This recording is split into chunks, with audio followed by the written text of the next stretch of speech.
All right, well, it is good to be in the Lord's house on the Lord's day, and we certainly trust that we'll all receive a blessing. We worship together around the Word of God. Let's go ahead and have a word of prayer before I get into the message, and I'll ask Isaiah, would you please pray for us?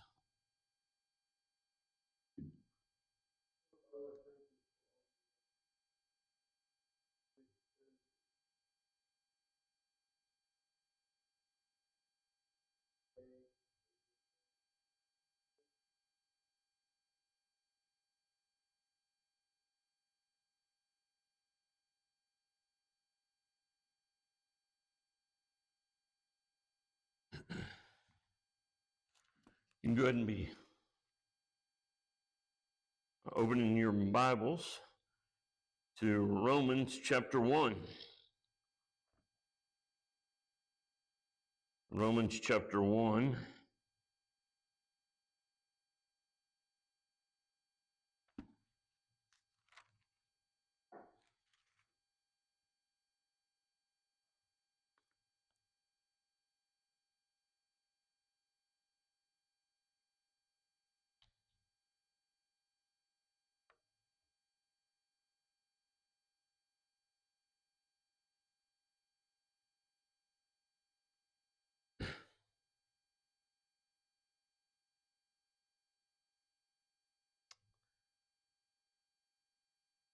And today we'll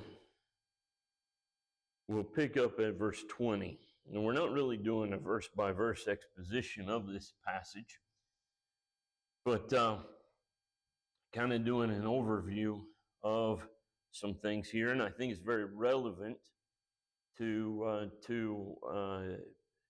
what's going on in our society today as we think about some of the evilness and wickedness that's happening all around our world.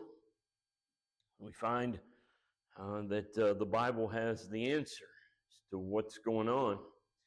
So in Romans chapter 1 and verse 20, it says, "For the invisible things of him from the creation of the world are clearly seen, being understood by the things that are made, even his eternal power and Godhead, so that they are without excuse." If you remember from last Sunday, we were looking at the fact that the Gentile world is guilty before God, and even though they are different than the Jews insofar as that God never gave to the Gentile nations a copy of the law on stone like he did to the Jews. He never gave them a prophet. I'm talking about in the main. He never gave them a preacher. None of those things like the Jews were blessed with. However, the Gentile world stands guilty before Almighty God.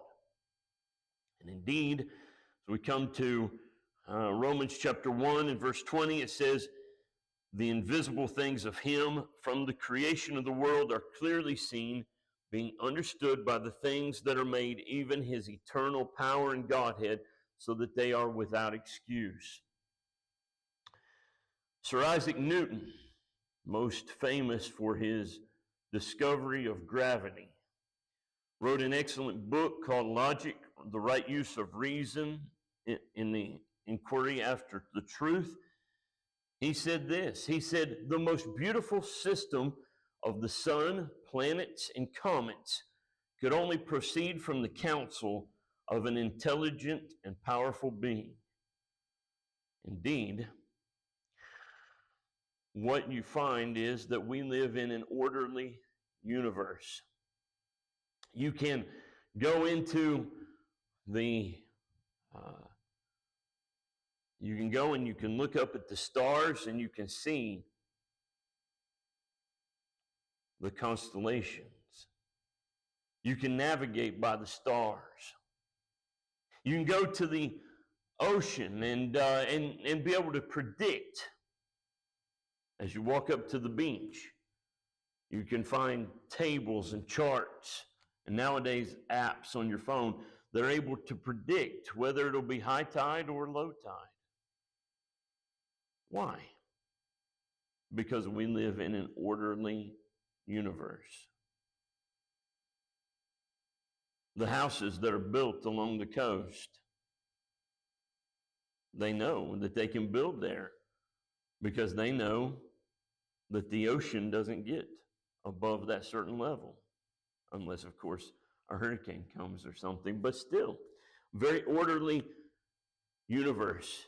You can go and you can look at your app or Weather Channel or whatever, and you can be able to tell what time by the minute that the sun will actually rise. And it'll be, how are those predictions able to be? Well,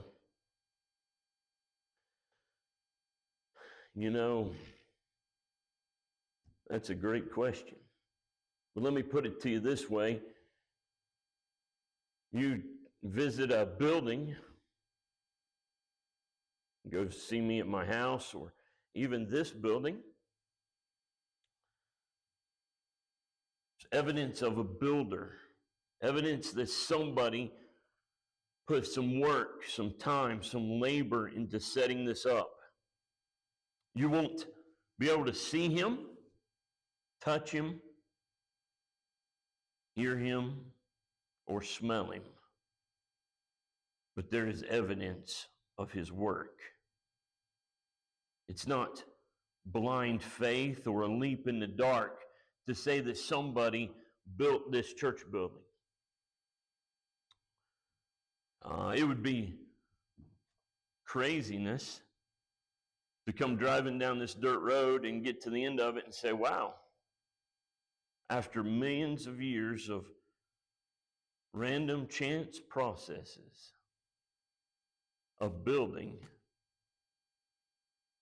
crept up from the swamp, and here it is. That would be wild, wouldn't it? But that's the way that some people look at this world. When we look at creation, how can we know that there's a creator? We can't see him, we can't hear him or touch him or smell him, but we know he exists because his creation shows me and everybody else that there is a creator.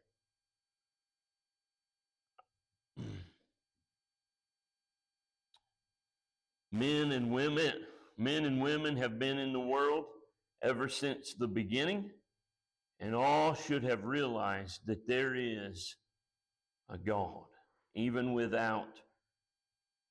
before he gave his written word. To say that the Gentile world is without excuse is to say that they are without an apologetic or without a defense. Those who do not see the eternal power and nature of God in creation have no defense. They have no apologetic. And so Romans 1 in verse 20 tells us that. Verse 21 says that because that when they knew God, they glorified him not as God, neither were thankful, but became vain in their imaginations, and their foolish heart was darkened. As Paul is taking the Romans through the history of the world, he's telling them, hey, the Gentiles are without excuse. And then verse 21 takes us back all the way to Granddaddy Noah.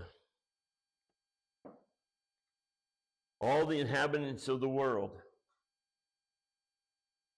the Jews, the Gentiles, everybody is a descendant from Noah. And all of them would have had ancestral knowledge of the true God. What do I mean by that? Well, if you trace your genealogy all the way back, you go to Noah, and going all the way back there,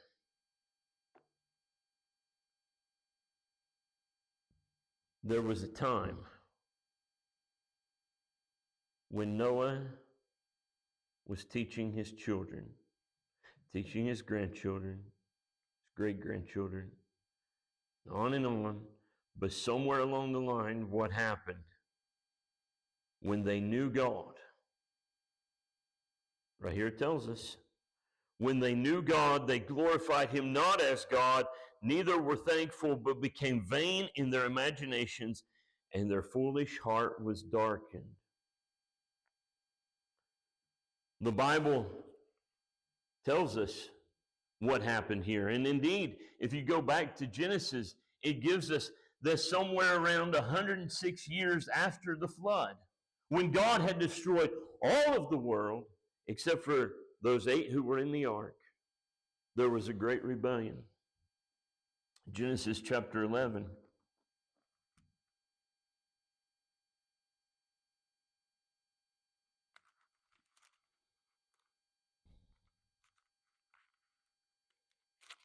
Genesis chapter 11, beginning in verse 1. The whole earth was of one language, of one speech. And it came to pass, as they journeyed from the east, they found a plain in the land of Shinar, and they dwelt there. They said one to another, "Go to, let us make brick, burn them thoroughly." They had brick for stone, and slime had they for mortar. And they said, "Go to, let us build us a city and a tower, whose top may reach unto heaven. And let us make a name, lest we be scattered abroad upon the face of the whole earth." This was their great rebellion.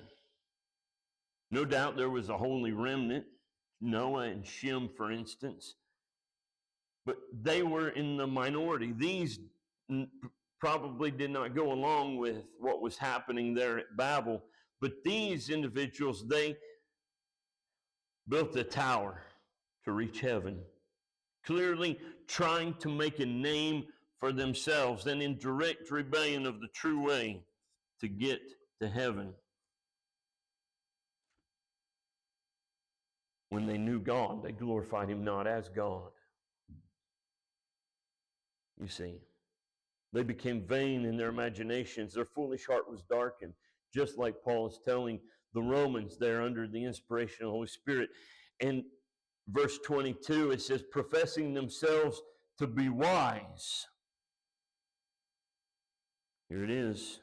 They became fools.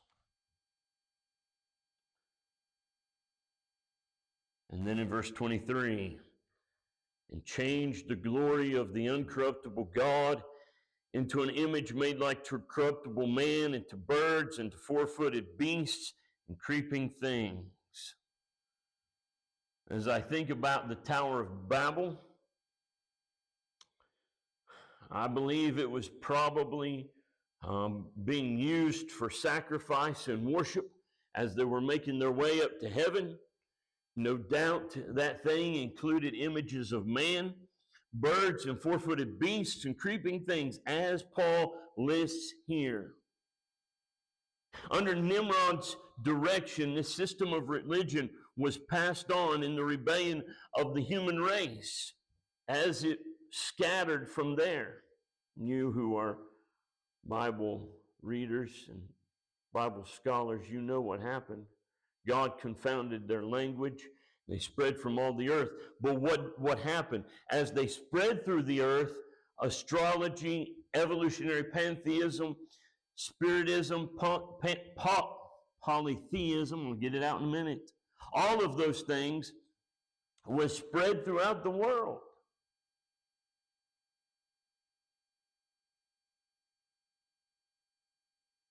Mark it down, folks. Heathenism is not the primeval religion from which man might gradually have risen to the knowledge of a true God. Heathenism is not where man began and then in their superstition invented gods and all that, like some of the stories that have come up.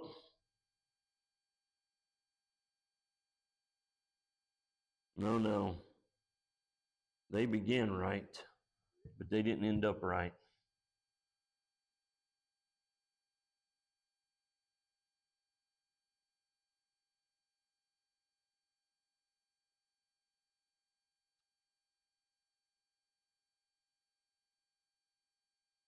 But heathenism,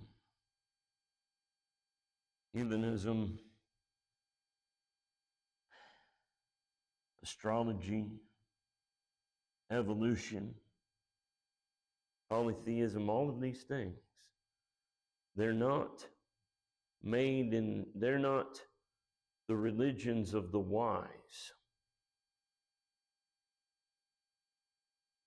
He says, professing themselves to be wise, they became fools. Take it back to Noah, or if you wish, back to Adam. All cultures go back to a knowledge of God.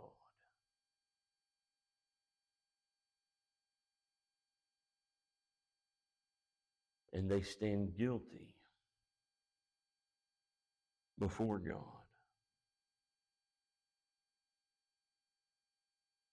Now, some might object to this, what Paul is writing here, and say, well, how can they be held accountable if they forgot who God is, or if they didn't know the way of salvation? They never had a Bible, or there was never a preacher to come and to tell them. After all, as the traditions got passed down from one generation to the next, eventually Granddaddy Noah became a distant legend. To some, even forgotten. And even though you can learn a lot through nature, you can look at nature and say, well, there must be a God. But it's only through the reading of the scriptures that you learn who his name is, as he revealed himself to Israel. Yahweh, the creator of the world, the redeemer of men, the I am.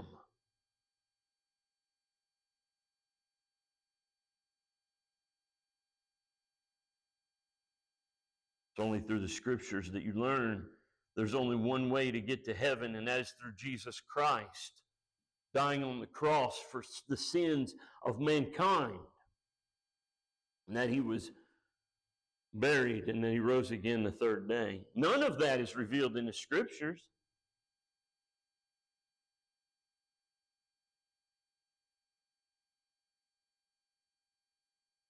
So while the light of nature leaves the Gentiles without excuse, it is a dim light. Some say, well, how can God hold them accountable? But I would remind you something that Jesus said in Matthew chapter 11. Matthew chapter 11, begin verse 20.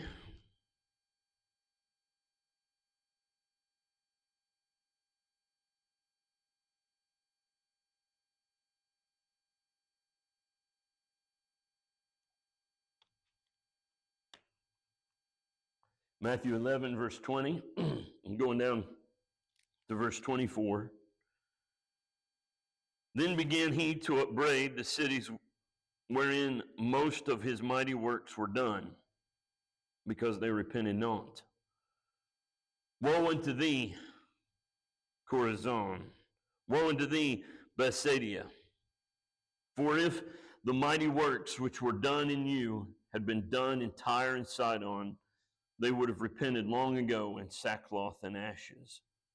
But I say unto you, shall be more tolerable for Tyre and Sidon at the day of judgment than for you.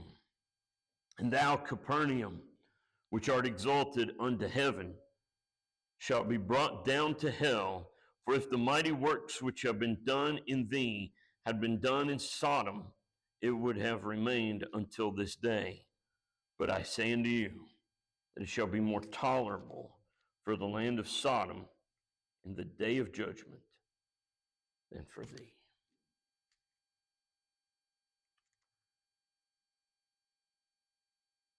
These Gentiles will be judged based off the light that they had. If they only had a dim light, they won't be judged as harshly as those nations who heard the preaching of the gospel and never repented. Now understand something. Hell is hot. The fires of God's judgment is a terrible place to be.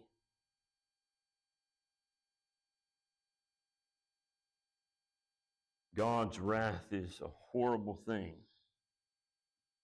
But we understand that what Jesus is saying here is that there will be degrees of punishment. And so we thank God for that. He is just, and he will judge righteously. Still, some might say, well, how is that fair? But let us not forget, there is only one way to heaven, and that's through the shed blood of Jesus Christ. There's no other way. No other way to get to heaven. And this is true, whether it be Jew or Gentile. And so, what is the result of this guilt? Well, Paul addresses that in the rest of the chapter. In Romans chapter 1,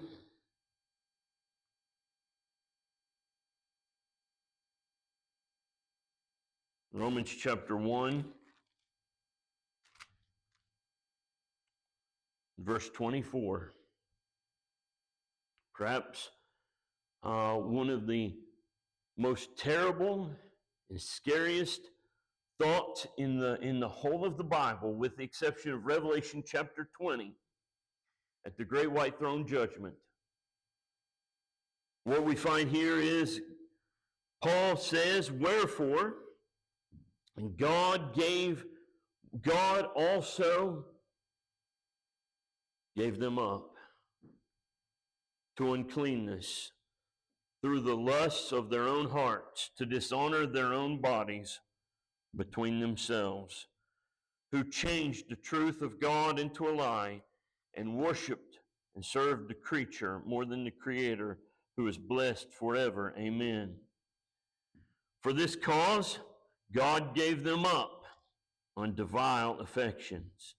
For even their women did change the natural use to that which is against nature.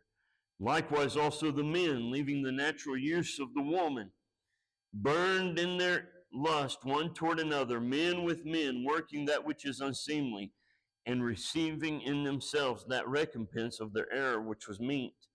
Even as they did not like to retain God in their knowledge, God gave them over to a reprobate mind to do those things which are not convenient, being filled with all unrighteousness, fornication, wickedness, covetousness, maliciousness, full of envy, murder, debate, deceit, malignity, whisperers, backbiters, haters of God, despiteful, proud, boasters, inventors of evil things, disobedient to parents, without understanding, covenant breakers, without natural affection, implacable, unmerciful, who knowing the judgment of God, they which commit such things are worthy of death, not only do the same, but have pleasure in them that do them.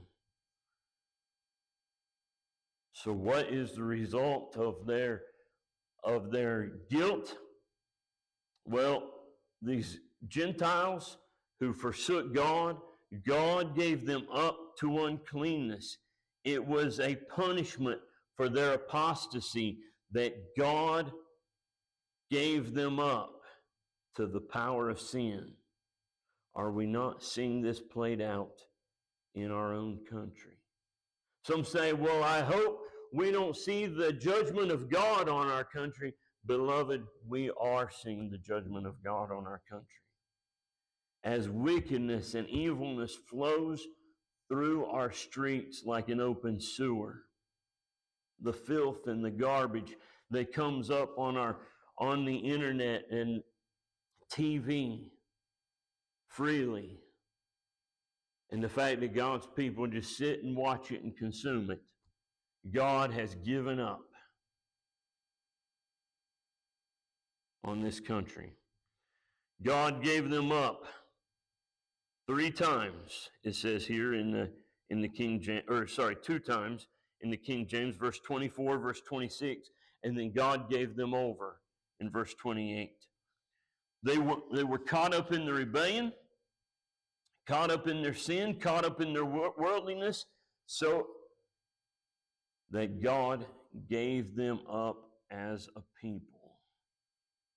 Let that sink in for just a moment as you think about that and consider our own country. When we've seen wickedness in ways that we never would have thought before happening openly.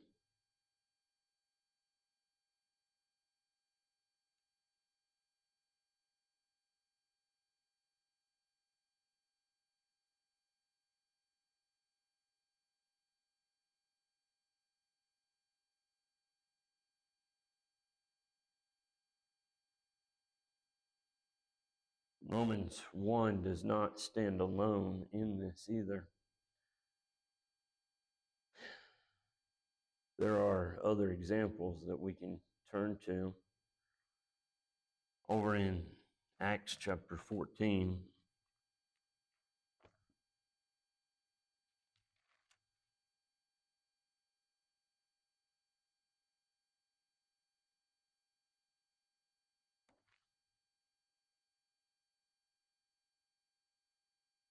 Acts chapter 14 and verse 16.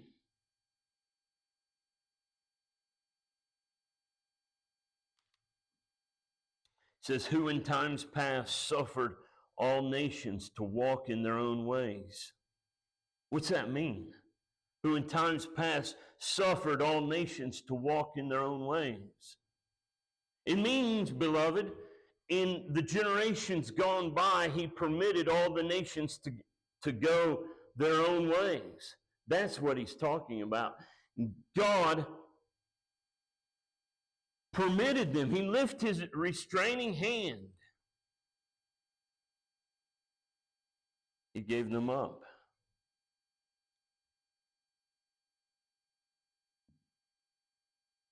In this Acts 14 text, he goes on to say, nevertheless, he left not himself without witness, in that he did good and gave us rain from heaven and fruitful seasons, filling our hearts with food and gladness. And these sayings scarce restrained they the people. They had not done sacrifice unto them.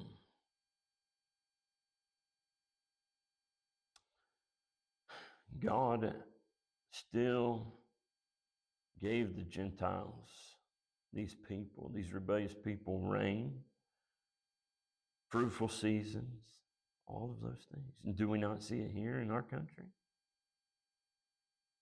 Do we not realize that even though we are under the judgment of God, that we still are far more blessed than many other places, and we still have great things to thank God for? But you know, in thinking about this and considering this text, Jesus said something to the Pharisees in Matthew chapter 15. Matthew chapter 15.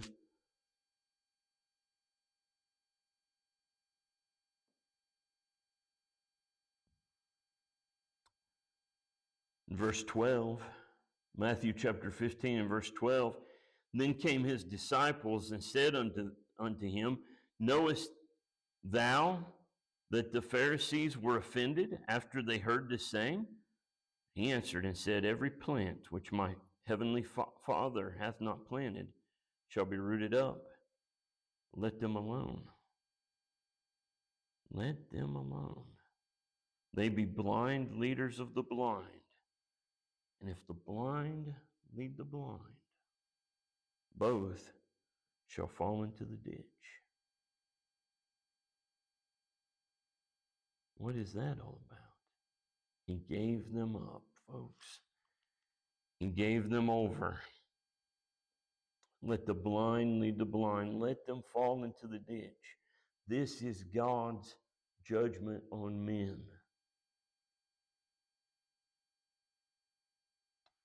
Hosea chapter 4 in the Old Testament.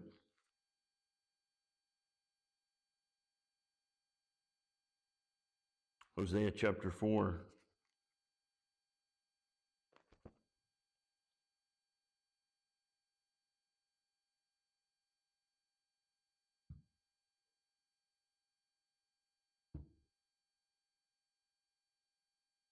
Verse 17. Ephraim is joined to idols. Let him alone. Ephraim is joined to idols. Let him alone.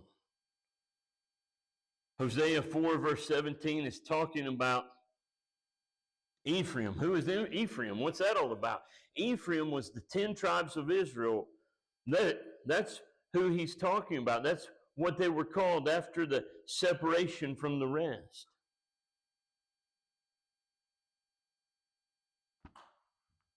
God says those 10 tribes have gone into idolatry. Let them alone. What a terrible thing that is.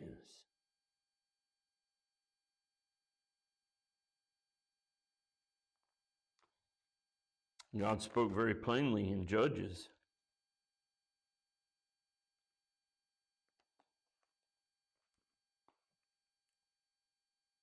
Judges chapter 10.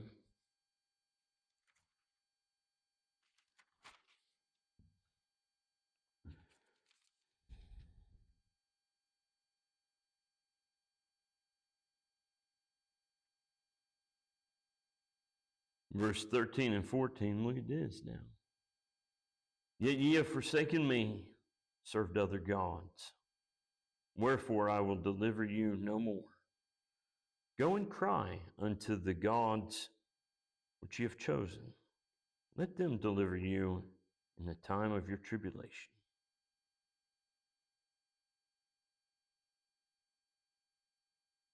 Terrible. Terrible. The judgment of God falls upon a people. God gives them up. And even now, we see things like this happening. Even in our own country, a nation that while we can't really say it was ever truly a Christian nation, it was a nation that was founded on the things of God. Now it's a nation that is largely in rebellion against Him. History shows, the Word of God tells us very, very plainly, there comes a time when God abandons nations, peoples, and groups, turns them over to their own sin. I think about, it wasn't very long ago, this country was celebrating the overturning of Roe v. Wade. And I thank God that that terrible thing was overturned by the Supreme Court. But you know, while that was being celebrated by some good and godly people in this country, guess what was happening at the state levels? They were organized. And now there are more terrible things that are happening, sometimes even including murder of children outside of the womb.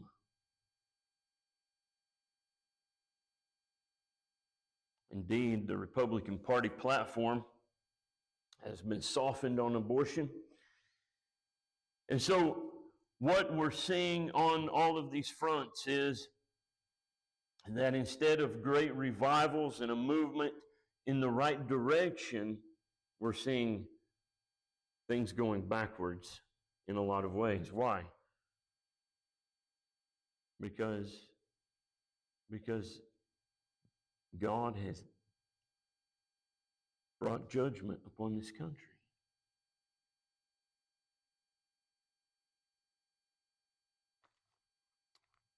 We've loved just like our ancestors.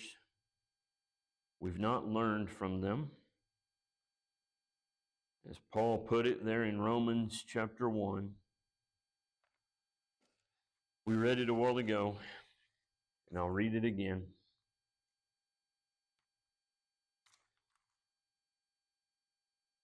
Romans chapter 1.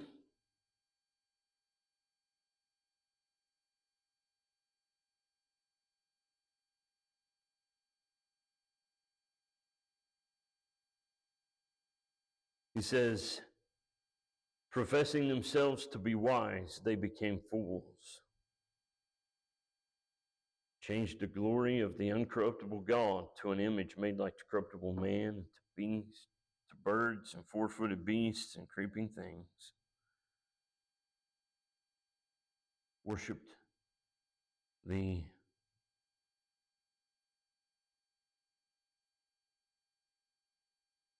creature more than the Creator.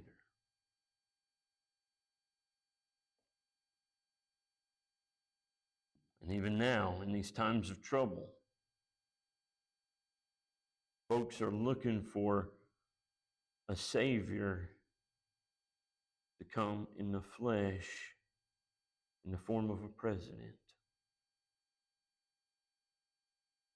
What a fearful thing it is to live in times like this.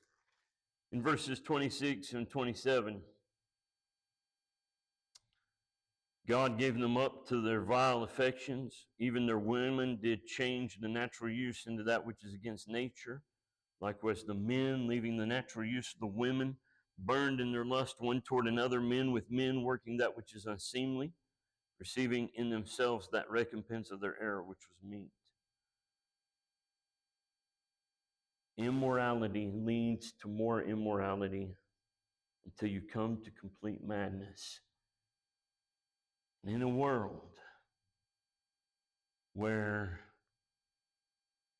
people pretend to be something that they're not, men pretending to be women, women pretending to be men, children pretending to be animals, all of these things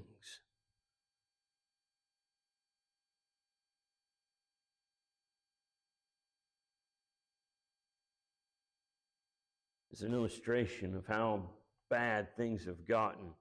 You read the old commentators of what they thought this verses was talking about, and then compare it with what the newer commentators are talking about. Just think of the old sermons that were preached about this. Nobody was talking about transgenderism and stuff like that. It wasn't but a few years ago, people were hardly talking about the homosexuals, except for maybe in California or New York. Certainly not Middle America. But here we are.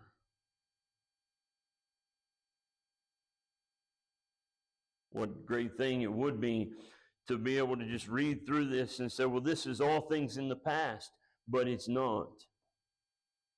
When we read these things, do we not think about women aborting their children? Think about the lesbians, the homosexuals, those terms of our day, the transvestites, and so on and so forth. Women who have gone over to the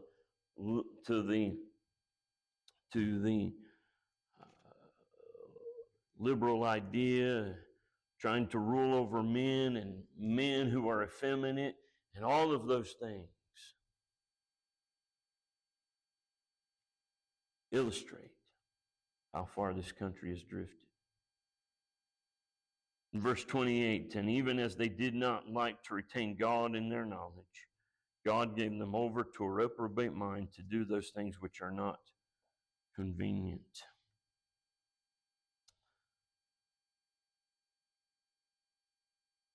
Those things which are not convenient. Verse 28 there, God has given them up. What's that mean? To do things not convenient. Well, that's an old English way of saying to do those things which are not proper, right? I mean, we go to the convenience store, we know what that is, but that's not what he's talking about here. This is an older English word. God gave them over to a reprobate mind. I like how the Legacy Standard Bible translate this just as they did not see fit to acknowledge God, God gave them over to an unfit mind. You see the transition from fitness to unfitness. To do those things which are not proper. A society that falls into this trap of sin and immorality and all of these things, it will not stand. And indeed, verse 29,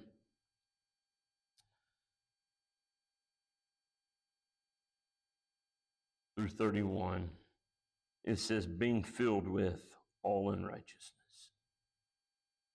And then he goes through and lists fornication, wickedness, covetousness, maliciousness, full of envy, murder, debate, deceit, malignity, whisperers, backbiters, haters of God, despiteful, proud, boasters, inventors of evil things, disobedient to parents, without understanding, covenant breakers, without natural affection, implacable, unmerciful, who knowing the judgment of God, that they which commit such things are worthy of death, not only do the same, but have pleasure in them that do them.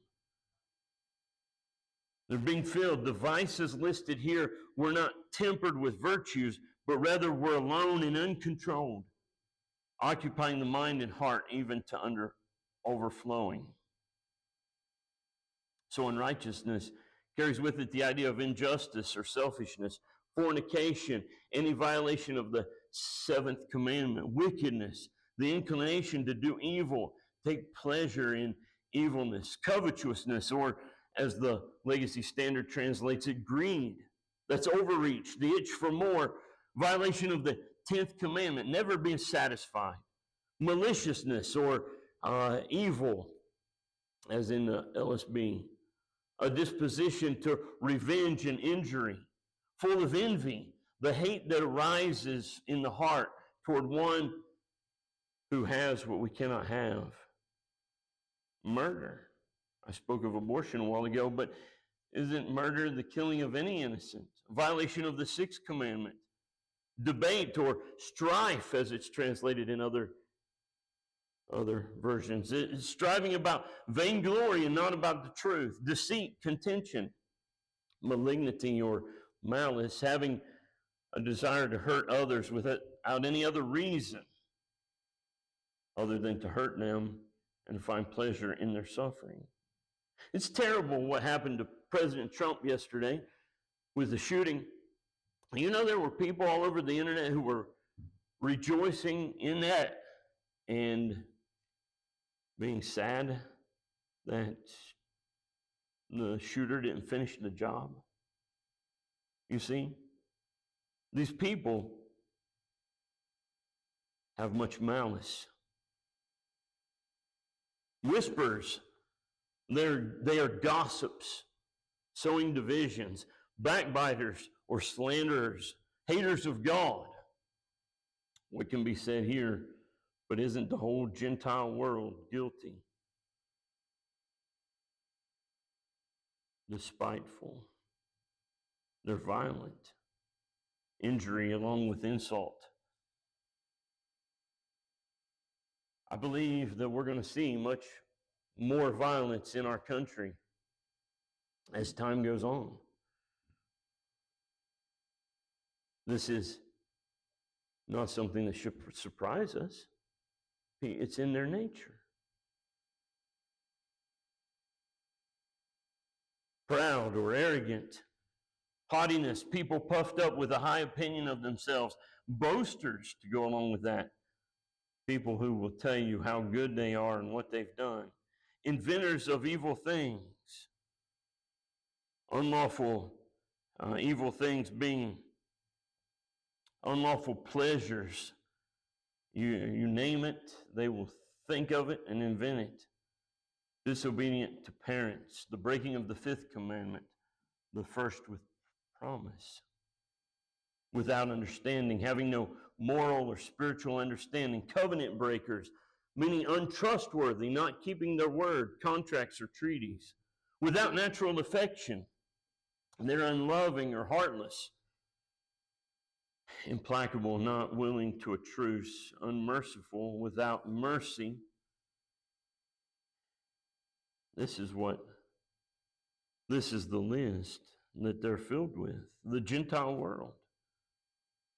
And in verse 32, we're confronted with three realities, and I'll leave you with this. They have complete inner knowledge from God that their ways deserve and must have divine condemnation and judgment. But they practice these things anyway, despite their conscience. And they're in fellowship of evil and other evildoers. This is the shape of the Gentiles in Romans chapter 1. And this is the result of the guilt of the Gentiles. And so God's judgment is on this world. What a terrible place to be in outside of Jesus Christ.